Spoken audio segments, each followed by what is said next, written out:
ನನ್ನ ಅಮ್ಮು ಊಟ ಆದ ತಕ್ಷಣ ಇಷ್ಟಿಗೆ ತಿಂತಾಳೆ, ಪ್ರತಿದಿನ ತಿಂತಾಳೆ ಆಯಿತಾ.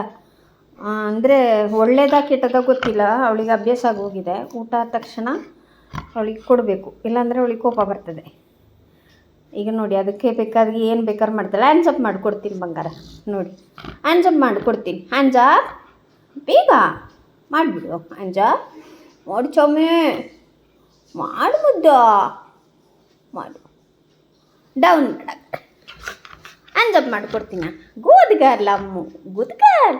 ಹಿಂಗೆ ಮಾಡು, ಡೌನ್ ಮಾಡ್ಬಂಗಲ್ಲ. ಹಾಂ ಗುಡ್ ಅಮ್ಮು, ವೆರಿ ಗುಡ್ ಅಮ್ಮು. ಕುಚ ಕುಚ ಕೊಡ್ತೀನಿ. ಹಾಂ ಕುಚ ಕುಚ ಕುಚ ಕೊಡ್ತೀನಿ. ಅಷ್ಟು ಚೆನ್ನಾಗಿದೆ ಬಂಗಾರ, ಇದು ಅಷ್ಟೊಂದು ಚೆನ್ನಾಗಿದೆಯಾ, ಸ್ವೀಟಾಗಿದೆಯಾ. ಅಲ್ಲೆಲ್ಲ ಸೌದೋಯ್ತು ತಿಂದು ತಿಂದು ಇದನ್ನು. ತಗೋ, ಥ್ಯಾಂಕ್ ಯು ಹೇಳಲ್ವ ಅಮ್ಮಂಗೆ.